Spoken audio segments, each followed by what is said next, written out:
اور جہاں تک میرا گزشتہ تجربہ ہے، یہاں ڈچ ترجمہ کرنے والے وہ انگریزی سے تو بہت اچھا اور ساتھ ساتھ رواں ترجمہ کر لیتے ہیں، مگر ڈچ زبان میں باوجود مہارت کے ساتھ ساتھ تیزی سے ترجمہ کرنے کی استطاعت ابھی ہمارے مبلغین میں نہیں ہے، یعنی اردو سے براہ راست ترجمہ کرنے کی۔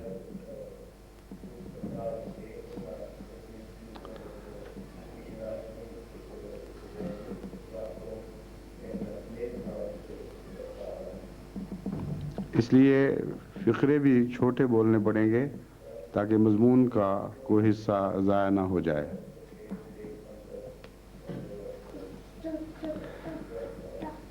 میں نے گزشتہ خطبے میں واقفین کی نئی نسل کی تیاری کے سلسلے میں کچھ نصائح کی تھیں۔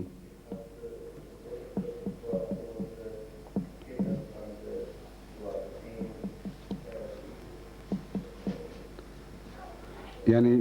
واقفین کی اس نسل کی تیاری کے سلسلے میں جو اگلی صدی کے تحفے کے طور پر جماعت احمدیہ خدا تعالیٰ کے حضور پیش کر رہی ہے۔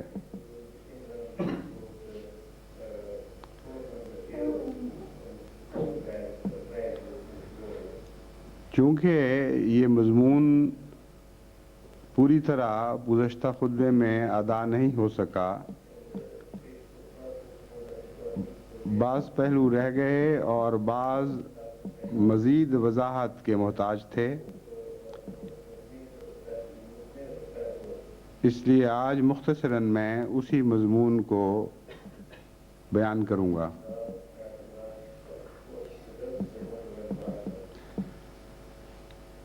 واقفین کی تیاری کے سلسلے میں ان کی بدنی صحت کا بھی خاص طور پر خیال رکھنا ضروری ہے۔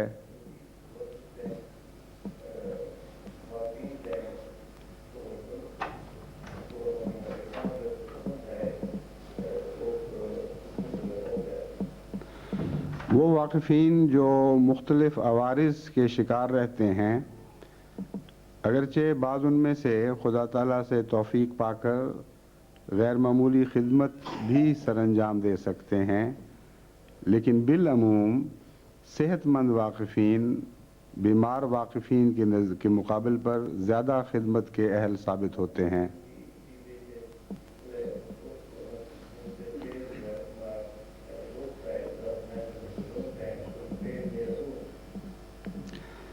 اس لیے بچپن ہی سے ان کی صحت کی بہت احتیاط کے ساتھ نگہداشت ضروری ہے۔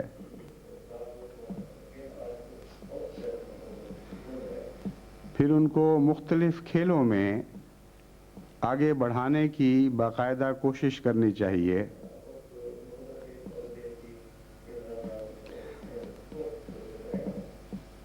ہر شخص کا مزاج کھیلوں کے معاملے میں مختلف ہے، بس جس کھیل سے بھی کسی واقف بچے کو رغبت ہو، اس کھیل میں حتی المقدور کوشش کے ساتھ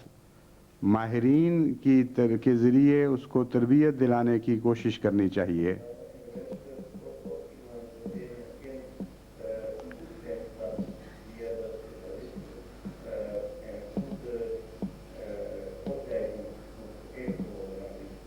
بعض دفعہ ایک ایسا مربی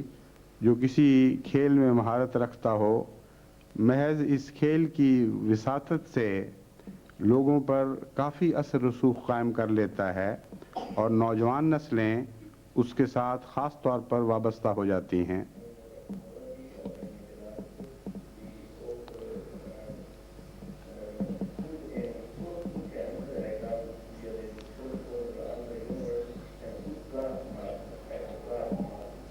بس ہم تربیت کا کوئی بھی رستہ اختیار کریں، کیونکہ ہماری نیتیں خالص ہیں، اس لیے وہ رستہ خدا ہی کی طرف جائے گا۔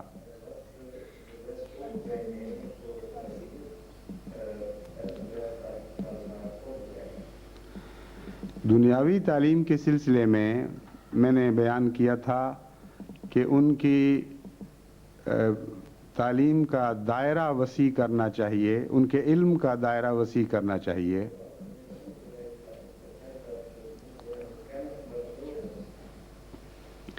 اس سلسلے میں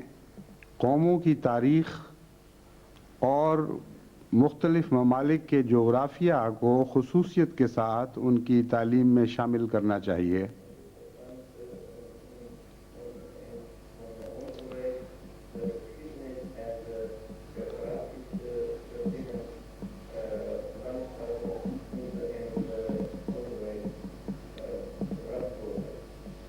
لیکن تعلیم میں بچے کے طبی بچپن کے رجحانات کو ضرور پیش نظر رکھنا ہوگا۔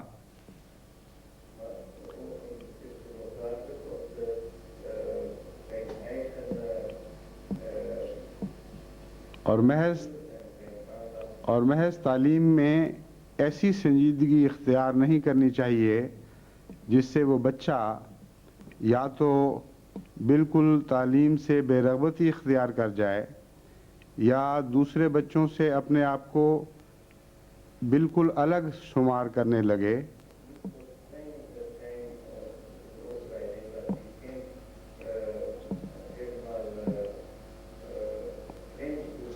اور اس کا طبی رابطہ دوسرے بچوں سے منقطع ہو جائے۔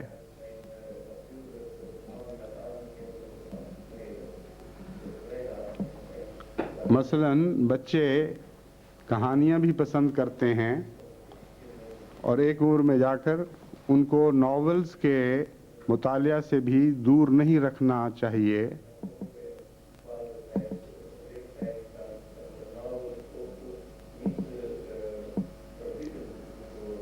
لیکن بعض قسم کی لغو کہانیاں جو انسانی طبیعت پر گندے اور گہرے بد اثرات چھوڑ جاتی ہیں، ان سے ان کو بچانا چاہیے، خواہ نمونے کے طور پر ایک آدھ کہانی انہیں پڑھوا بھی دی جائے۔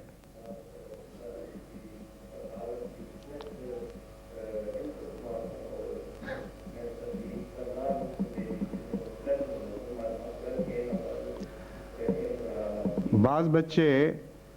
ڈیٹیکٹیو سٹوریز یعنی جاسوسی کہانیوں میں زیادہ دلچسپی لیتے ہیں۔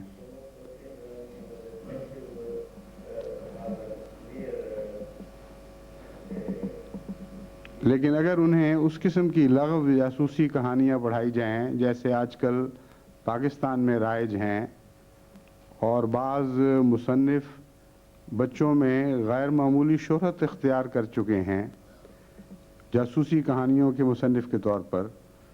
تو بجائے اس کے کہ ان کا ذہن تیز ہو، ان کی استدلال کی طاقتیں ثاقل ہو جائیں اور زیادہ پہلے سے بڑھ کر ان میں استدلال کی قوت چمکے، وہ ایسے جاہلانہ جاسوسی تصورات میں مبتلا ہو جائیں گے کہ جس کا نتیجہ عقل کے معوف ہونے کے سوا اور کچھ نہیں نکل سکتا۔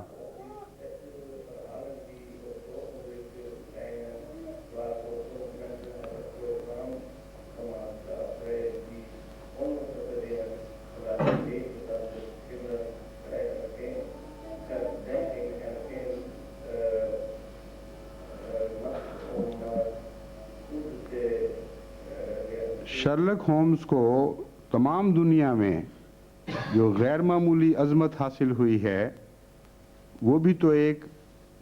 جاسوسی ناول لکھنے والا انسان تھا۔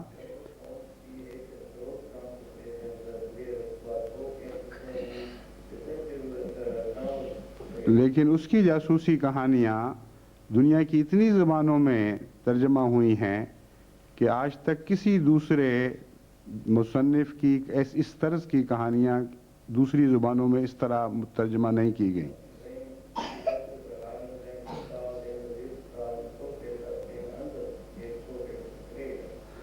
جس طرح شیکسپیئر کے نام پر انگریز قوم کو فخر ہے، اس طرح اس جاسوسی ناول نگار کے نام پر بھی انگریز قوم فخر کرتی ہے۔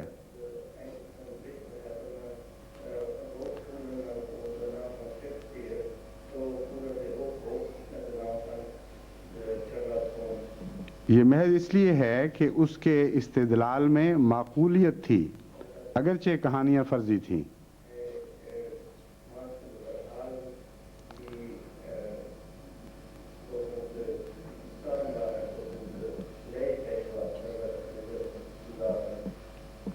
اس لیے اس قسم کی جاسوسی کہانیاں بچوں کو ضرور پڑھائی جائیں جس سے استدلال کی قوتیں تیز ہوں.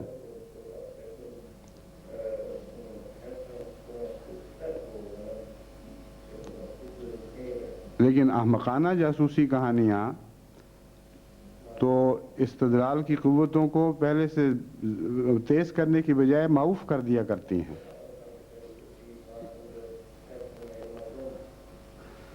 اسی طرح ایک رواج ہندوستان میں اور پاکستان میں آج کل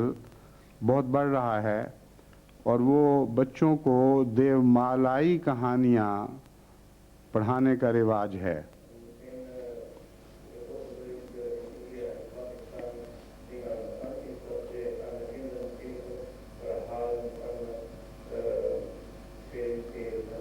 اور ہندوستان کی دیومالائی کہانیوں میں اس قسم کے لغو تصورات بکثرت ملتے ہیں جو بچے کو بھوتوں اور جادو کا قائل کریں اور اس قسم کے تصورات اس کے دل میں جاگزین کریں کہ گویا سانپ ایک عمر میں جا کر اس قابل ہو جاتا ہے کہ دنیا کے ہر جانور کا روپ دھار لے. اور اسی طرح جادوگرنیاں اور ڈائنے انسانی زندگی میں ایک گہرا کردار ادا کرتی ہیں. یہ سارے فرضی قصے اگر بڑا پڑھے تو وہ جانتا ہے کہ یہ محض دل بہلاوے کی من گھڑت کہانیاں ہیں، لیکن جب بچہ پڑھتا ہے تو ہمیشہ کے لیے اس کے دل پر بعض اثرات قائم ہو جاتے ہیں.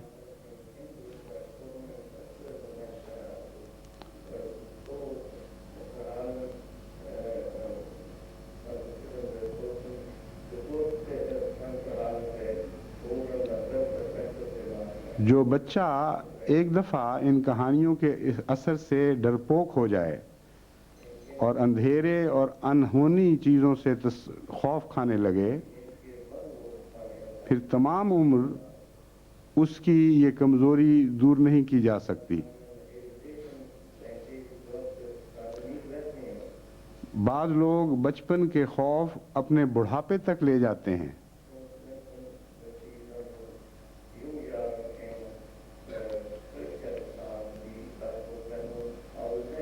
اس لیے کہانیوں میں بھی ایسی کہانیوں کو ترجیح دینا ضروری ہے جس سے کردار میں عظمت پیدا ہو، حقیقت پسندی پیدا ہو، بہادری پیدا ہو، دیگر انسانی اخلاق میں سے بعض خلق نمایاں کر کے پیش کیے گئے ہوں.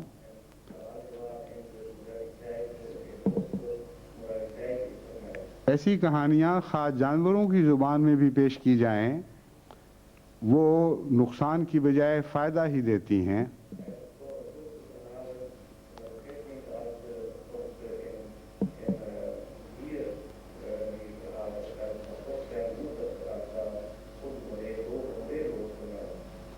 عربی کہانیاں لکھنے والوں میں یہ رجحان پایا جاتا تھا کہ وہ جانوروں کی کہانیوں کی صورت میں بہت سے اخلاقی سبق دیتے تھے.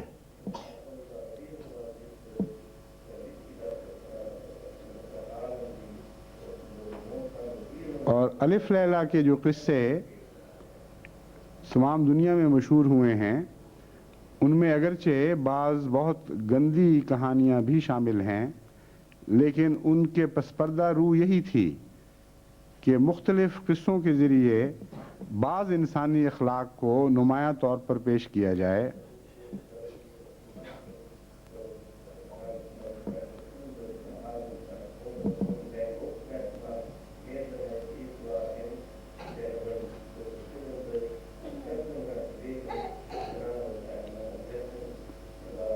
مثلا یہ قصہ کہ ایک بادشاہ نے اپنی ملکہ کو تو کتوں کی طرح باندھ کر ایک جگہ رکھا ہوا تھا اور جانوروں کی طرح اس سے سلوک کیا جا رہا تھا، اور کتے کو بڑے اہتمام کے ساتھ معزز انسانوں کی طرح محلات میں بٹھایا گیا تھا اور اس کی خدمت پر نوکر مامور تھے۔ یہ قصہ ظاہر ہے کہ بالکل فرضی ہے، لیکن جو اعلیٰ خلق پیش کرنا مقصود تھا وہ یہ تھا کہ کتا مالک کا وفادار تھا اور ملکہ دغاباز اور احسان فراموش تھی۔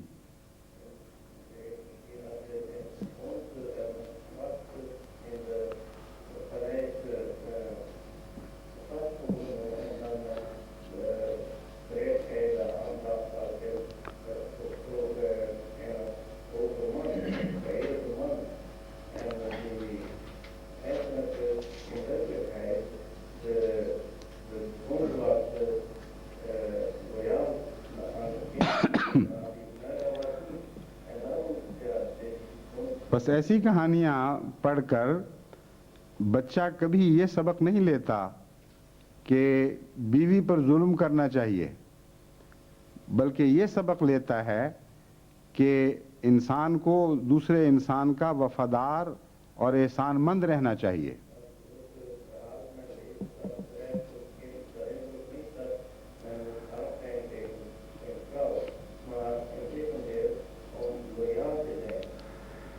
اسی طرح مولانا روم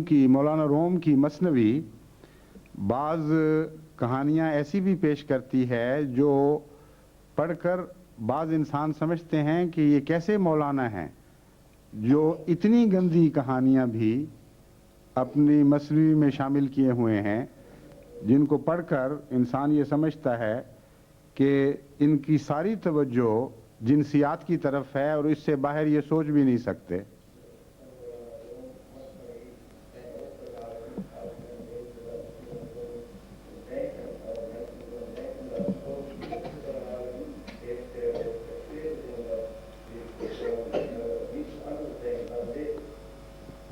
چنانچہ ایک دفعہ لاہور کے ایک معزز غیر احمدی سیاستدان نے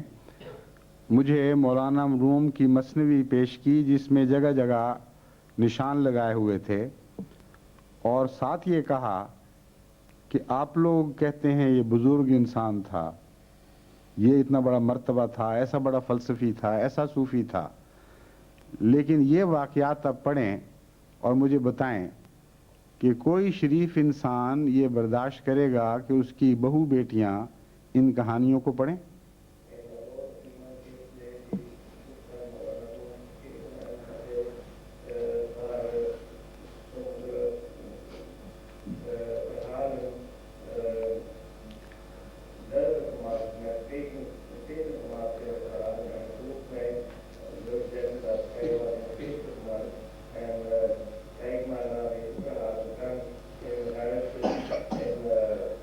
چنانچہ جب میں نے ان حصوں کو خصوصیت سے پڑھا تو مجھے معلوم ہوا کہ نتیجہ نکالنے میں اس دوست نے غلطی کی ہے۔ وہ کہانیاں جنسی سے تعلق رکھتی تھیں، جنسیات ہی سے تعلق رکھتی تھیں، لیکن ان کا آخری نتیجہ ایسا تھا کہ انسان کو جنسی بے راہ روی سے سخت متنفر کر دیتا تھا، اور انجام ایسا تھا جس سے جنسی جذبات کو انگیخت ہونے کی بجائے پاکیزگی کی طرف انسانی ذہن مائل ہوتا تھا۔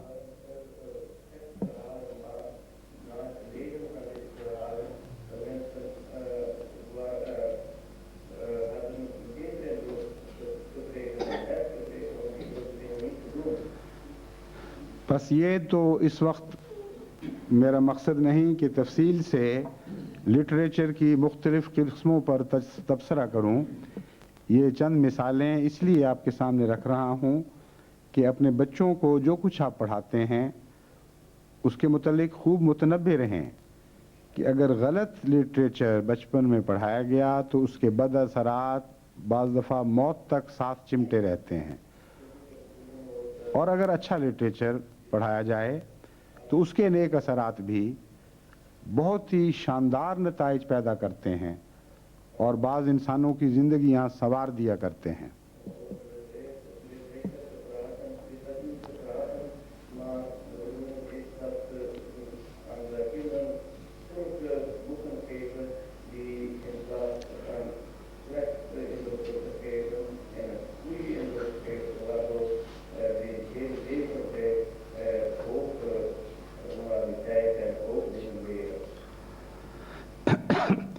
جہاں تک زبانوں کا تعلق ہے،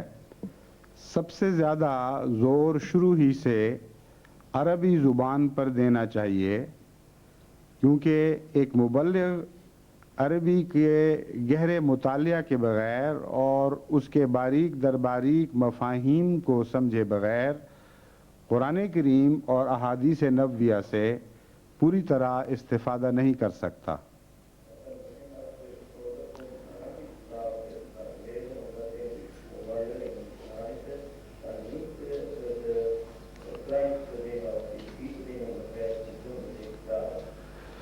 اس لیے بچپن ہی سے عربی زبان کے لیے بنیاد قائم کرنی چاہیے، اور جہاں ذرائع میسر ہوں اس کی بول چال کی تربیت بھی دینی چاہیے۔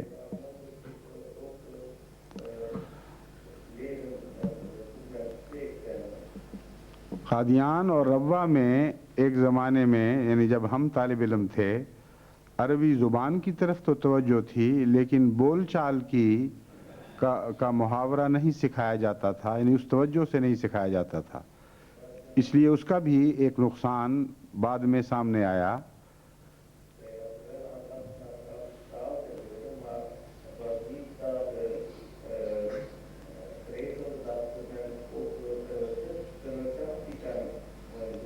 آج کل یہ رواج ہے کہ بول چال سکھائی جا رہی ہے، لیکن زبان کے گہرے معانی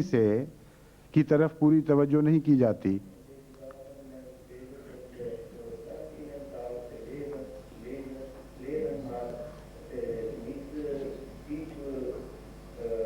اس لیے بہت سے عرب بھی ایسے ہیں، اور تجارت کی غرض سے عربی سیکھنے والے بھی ایسے بہت سے غیر ملکی ہیں جو زبان بولنا تو سیکھ گئے ہیں، لیکن عربی کی گہرائی سے ناواقف ہیں اور اس کی گرامر پر عبور نہیں ہے۔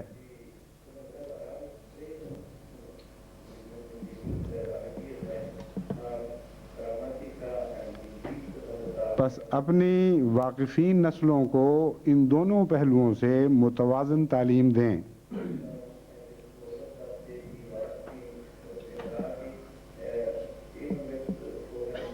عربی کے بعد اردو بھی بہت اہمیت رکھتی ہے، کیونکہ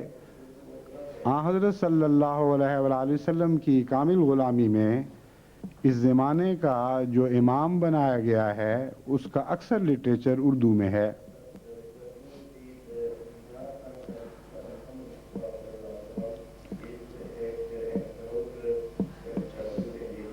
اور وہ لٹریچر چونکہ خالصتاً قرآن اور حدیث کی تفسیر میں ہے، اس لیے عرب پڑھنے والے بھی جب آپ کے عربی لٹریچر کا مطالعہ کرتے ہیں تو حیران رہ جاتے ہیں کہ قرآن اور حدیث کی کیسی گہری معرفت اس انسان کو حاصل ہے کہ جو ان لوگوں کو کہ وہم و گمان میں بھی نہیں آ سکتی تھی جو مادری لحاظ سے عربی زبان سیکھنے اور بولنے والے ہیں۔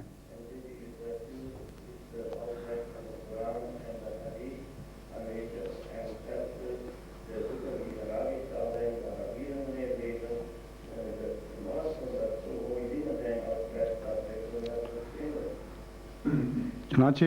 ہمارے عربی مجلہ التقویٰ میں حضرت اقدس مسیح موعود علیہ السلام کے جو اقتباسات شائع ہوتے ہیں ان کو پڑھ کر بعض غیر احمدی عرب علماء کے ایسے عظیم الشان تحسین کے خط ملتے ہیں کہ انسان حیران رہ جاتا ہے۔ بعض ان میں سے مفتیوں کے بیٹے ہیں، اس عظمت کے آدمیوں کے بیٹے ہیں جن کو دین پر عبور ہے اور دین میں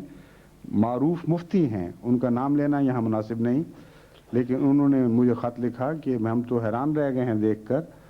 اور بعض عربوں نے کہا کہ ایسی خوبصورت زبان ہے، ایسی دلکش عربی زبان ہے حضرت مسیح موعود علیہ السلام کی کہ ایک شخص نے کہا کہ میں بہت شوقین ہوں عربی لٹریچر کا، مگر آج تک اس عظمت کا لکھنے والا میں نے کوئی عرب نہیں دیکھا۔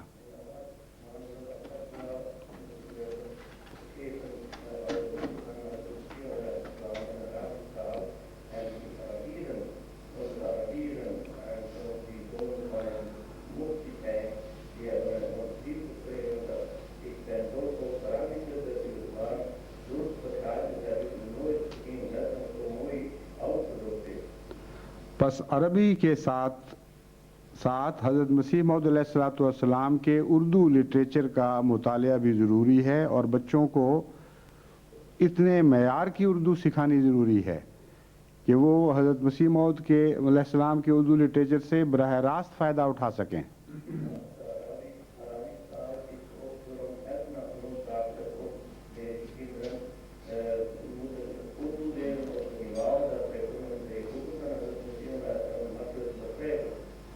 جہاں تک دنیا کی دیگر زبانوں کا تعلق ہے،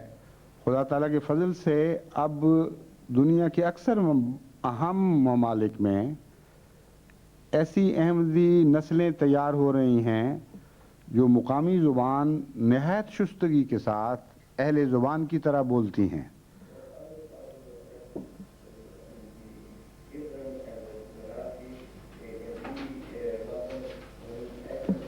اور یہاں ہالینڈ میں بھی ایسے بچوں کی کمی نہیں ہے جو باہر سے آنے کے باوجود ہالینڈ کی زبان ہالینڈ کے باشندوں کی طرح نہایت شستگی اور صفائی سے بولنے والے ہیں۔ لیکن افسوس یہ ہے کہ ان کا اردو کا معیار ویسا نہیں رہا۔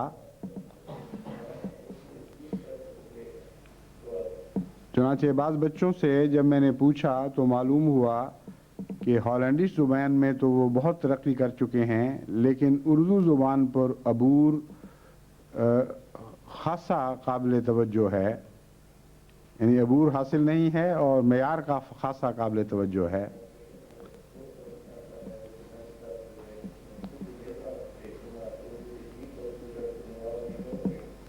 بس آئندہ اپنے واقفین نسلوں کو کم سے کم 3 زبانوں کا ماہر بنانا ہوگا: عربی، اردو اور مقامی زبان۔ پھر ہمیں انشاءاللہ آئندہ صدی کے لیے اکثر ممالک میں احمدیت یعنی حقیقی اسلام کی تعلیم پیش کرنے والے بہت اچھے مبلغ مہیا ہو جائیں گے۔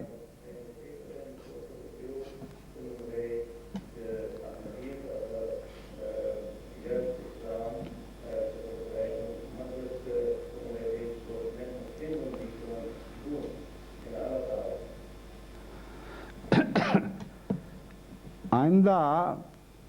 جماعت کی ضروریات میں بعض انسانی خلق سے تعلق رکھنے والی ضروریات ہیں جن کا میں نے پہلے بھی ذکر کیا تھا اور اب دوبارہ اس پہلو پر زور دینا چاہتا ہوں۔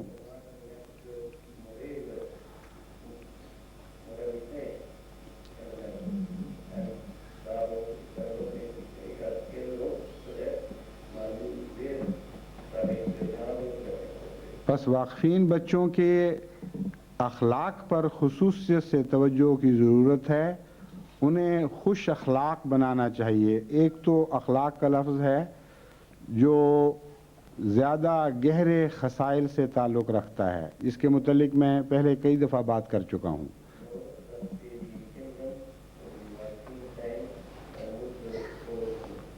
لیکن ایک اخلاق کا معنی عرف عام میں انسان کی میل جول کی اس صلاحیت کو کہتے ہیں جس سے وہ دشمن کم بناتا ہے اور دوست زیادہ۔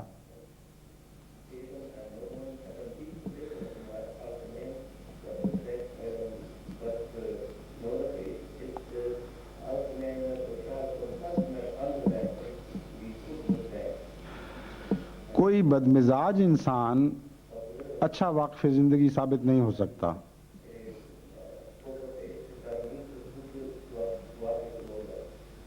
کوئی خشک مزاج انسان ملا تو کہلا سکتا ہے، صحیح معنوں میں روحانی انسان نہیں بن سکتا۔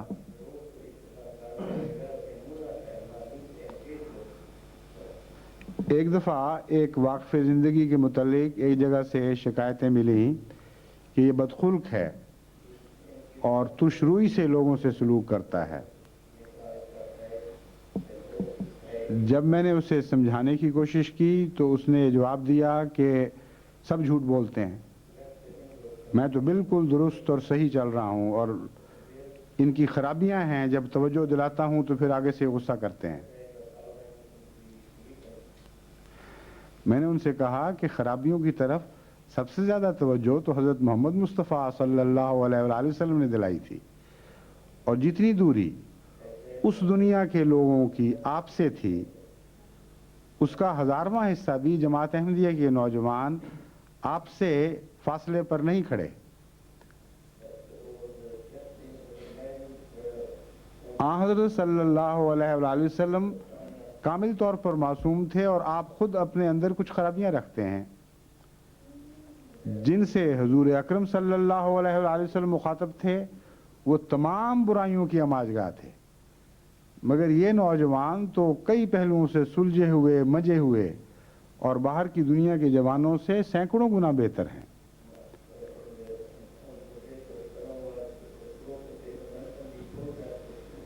پھر کیا وجہ ہے کہ آپ جب نصیحت کریں تو یہ بدکتے ہیں اور متنفر ہوتے ہیں، اور آن حضرت صلی اللہ علیہ وآلہ وسلم جب نصیحت فرماتے تھے تو وہ آپ کے عاشق ہو جایا کرتے تھے۔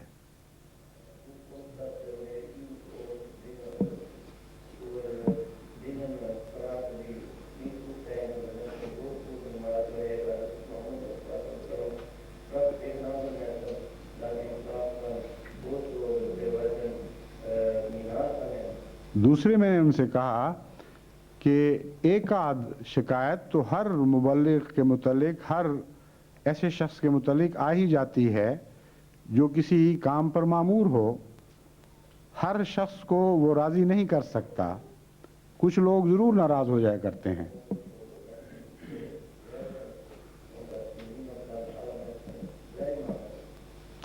لیکن ایک شخص کے متعلق شکایتوں کا تانتا لگ جائے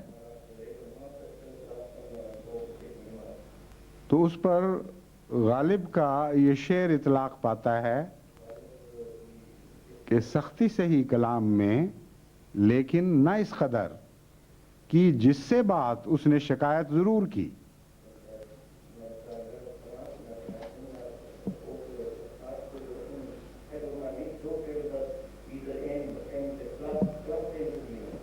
بس اپنے بچوں کو خوش اخلاق ان معنوں میں بنائیں کہ میٹھے بول بول سکتے ہوں، لوگوں کو پیار سے جیت سکتے ہوں، غیروں اور دشمنوں کے دلوں میں راہ پا سکتے ہوں، اعلیٰ سوسائٹی میں سرایت کر سکتے ہوں، کیونکہ اس کے بغیر نہ تربیت ہو سکتی ہے، نہ تبلیغ ممکن ہے۔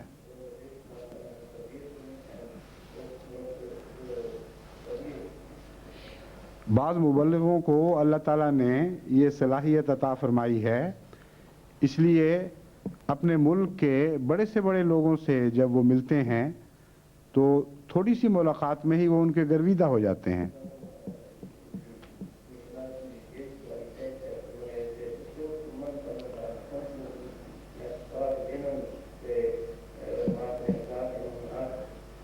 اور اس کے نتیجے میں خدا تعالیٰ کے فضل سے تبلیغ کی عظیم الشان راہیں کھل جاتی ہیں۔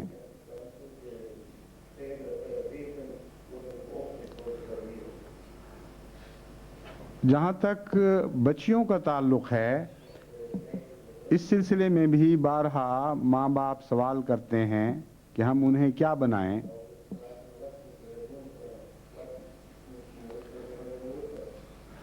وہ تمام باتیں جو مردوں کے متعلق یا لڑکوں کے متعلق میں نے بیان کی ہیں، وہ ان پر بھی اطلاق پاتی ہیں۔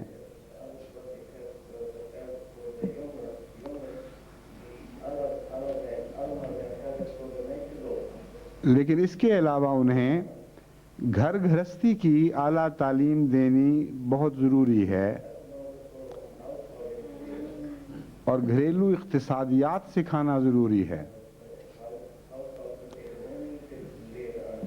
کیونکہ بعید نہیں کہ وہ واقفین بچیاں واقفین کے ساتھ ہی بیاہی جائیں۔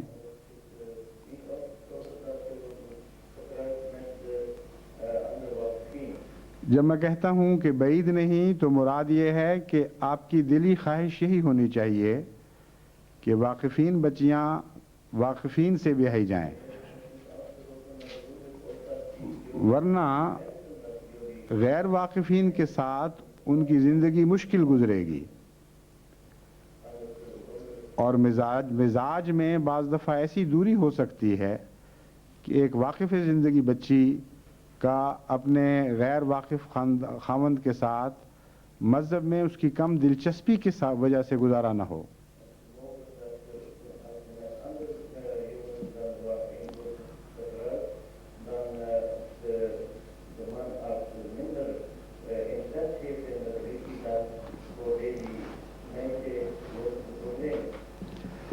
اور واقفین کے ساتھ شادی کے نتیجے میں بعض دوسرے مسائل اس کو درپیش ہو سکتے ہیں۔ اگر وہ امیر گھرانے کی بچی ہے، اس کی پرورش ناز و نام میں ہے اور اعلیٰ معیار کی زندگی گزار رہی ہے، تو جب تک شروع ہی سے اسے اس بات کے لیے ذہنی طور پر آمادہ نہ کیا جائے کہ وہ سادہ سخت زندگی اور مشقت کی زندگی برداشت کر سکے، اور یہ سلیقہ نہ سکھایا جائے کہ تھوڑے پر بھی انسان راضی ہو سکتا ہے اور تھوڑے پر بھی سلیقے کے ساتھ انسان زندہ رہ سکتا ہے، بس ایسی لڑکیاں جن کو بچپن سے مطالبوں کی عادت ہوتی ہے، وہ جب واقفین زندگی کے گھروں میں جاتی ہیں تو ان کے لیے بھی جہنم پیدا کرتی ہیں اور اپنے لیے بھی۔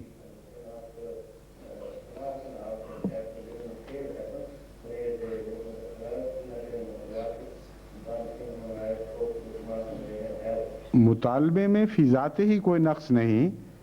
لیکن اگر مطالبہ توفیق سے بڑھ کر ہو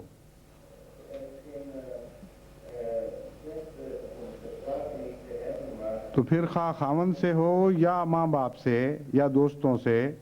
وہ زندگی کو اجیرن بنا دیتا ہے۔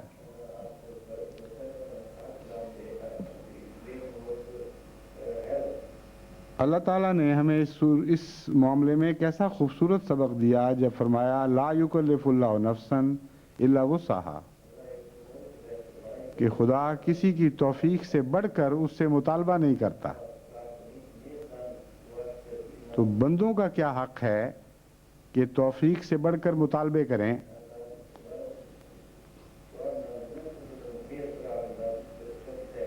پس واقفین زندگی کی بیویوں کے لیے یا واقفین زندگی لڑکیوں کے لیے یہ ضروری ہے کہ یہ سلیقہ سیکھیں کہ کسی سے اس کی توفیق سے بڑھ کر نہ توقع رکھیں نہ مطالبہ کریں، اور قناعت کے ساتھ کم پر راضی رہنا سیکھ لیں۔ اس ضمن میں ایک اہم بات یہ بتانی چاہتا ہوں کہ حضرت مسلم موعود رضی اللہ تعالیٰ عنہ نے واقفین کی ایک وقف کی ایک تحریک کے ساتھ یہ بھی تحریک فرمائی کہ امیر گھروں کے بچوں کے لیے گھر کے باقی افراد کو یہ قربانی کرنی چاہیے کہ اس کے وقف کی وجہ سے اس کے لیے خصوصیت کے ساتھ کچھ مالی مراعات مہیا کریں۔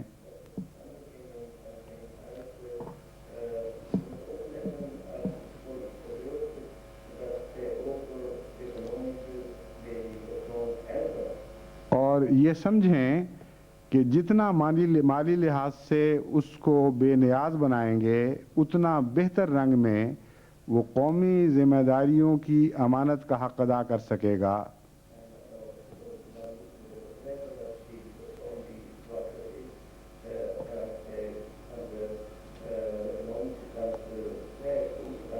اس نصیحت کا اطلاق صرف امیر گھرانوں پر نہیں بلکہ غریب گھرانوں پر بھی ہوتا ہے.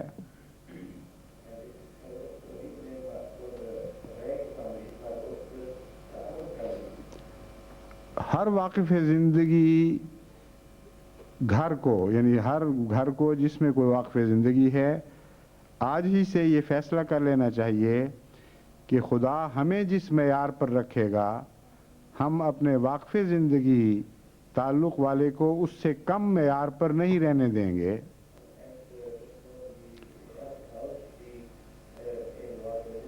یعنی جماعت سے مطالبے کی بجائے بھائی اور بہنیں اور ماں باپ اگر زندہ ہوں اور توفیق رکھتے ہوں یا دیگر قریبی مل کر ایسا نظام بنائیں گے کہ واقف زندگی بچہ اپنے زندگی کے معیار میں اپنے گھر والوں کے ماحول اور ان کے معیار سے کم تر نہ رہے.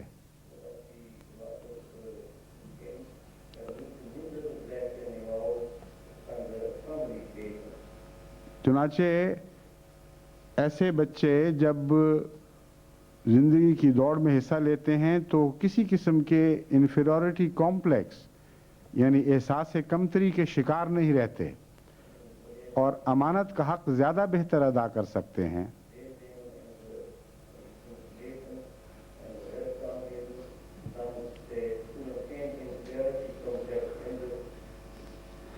جہاں تک بچیوں کی تعلیم کا تعلق ہے اس میں خصوصیت کے ساتھ تعلیم دینے کی تعلیم دلوانا یعنی ایجوکیشن کی انسٹرکشن جسے بیچلر ڈگریز ان ایجوکیشن غالباً کہا جاتا ہے، BDE یا جو بھی اس کا نام ہے. مطلب یہ ہے کہ ان کو استانیہ بننے کی ٹریننگ دلوانا، خواہ ان کو استانی بنانا ہو یا نہ بنانا ہو، ان کے لیے مفید ثابت ہو سکتا ہے.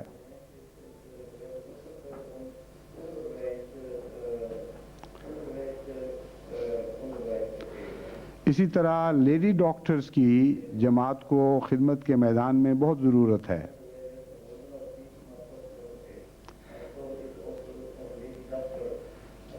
پھر کمپیوٹر اسپیشلسٹ کی ضرورت ہے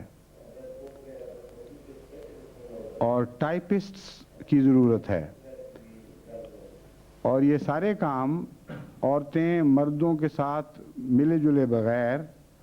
سوائے ڈاکٹری کے باقی سارے کام عمدگی سے سر انجام دے سکتی ہیں.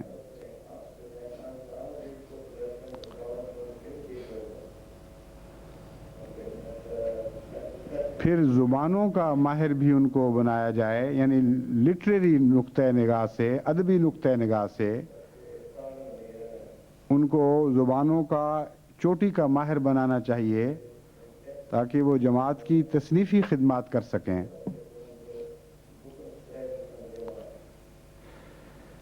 اس طرح اگر ہم سب اپنے آئندہ واقفین نسلوں کی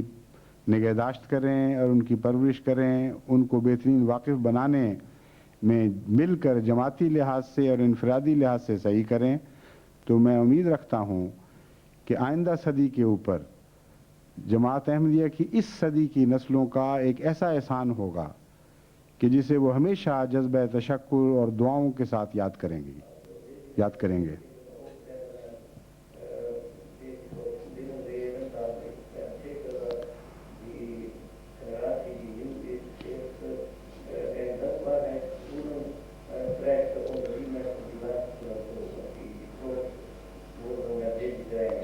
آخر پر یہ بتانا ضروری ہے کہ سب سے زیادہ زور تربیت میں دعا پر ہونا چاہیے. یعنی ان بچوں کے لیے ہمیشہ دردمندانہ دعائیں کرنا اور ان بچوں کو دعا کرنا سکھانا اور دعا کرنے کی تربیت دینا تاکہ بچپن ہی سے یہ اپنے رب سے ایک ذاتی گہرا تعلق قائم کر لیں اور اس تعلق کے پھل کھانے شروع کر دیں.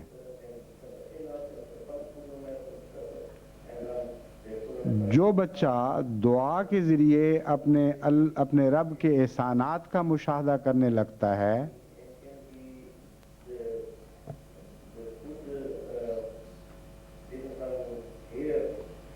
وہ بچپن ہی سے ایک ایسی روحانی شخصیت حاصل کر لیتا ہے جس کا مربی ہمیشہ خدا بنا رہتا ہے، اور دن بدن اس کے اندر وہ تقدس پیدا ہونا شروع ہو جاتا ہے جو خدا کے سچے تعلق کے بغیر پیدا نہیں ہو سکتا، اور دنیا کی کوئی تعلیم اور کوئی تربیت وہ اندرونی تقدس انسان کو نہیں بخش سکتی جو خدا تعالیٰ کی معرفت اور اس کے پیار اور اس کی محبت کے نتیجے میں نصیب ہوتا ہے۔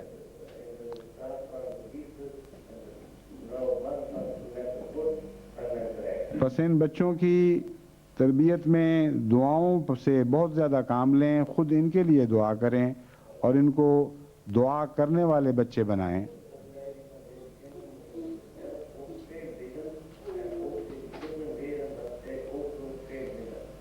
میں امید رکھتا ہوں کہ ان ذرائع کو اختیار کر کے انشاءاللہ تعالی جماعت کے سپرد کرنے سے پہلے ہی یہ بچے ہر قسم کے حسن سے آراستہ ہو چکے ہوں گے، اور ایسے ماں باپ بڑی خوشی کے ساتھ اور کامل اطمینان کے ساتھ ایک ایسی قربانی خدا کے حضور پیش کر رہے ہوں گے جسے انہوں نے اپنی توفیق کے مطابق خوب سجا کر اور بنا کر خدا کے حضور پیش کیا ہوگا۔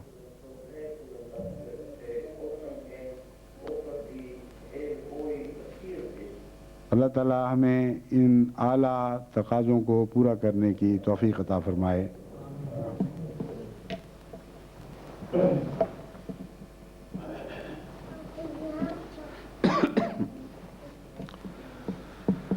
الحمدللہ نحمده ونستعینه ونستغفره ونؤمن به ونتوکل علیہ ونعوذ باللہ من شرور انفسنا ومن سیئات اعمالنا من یهده اللہ فلا مضل له ومن يضلله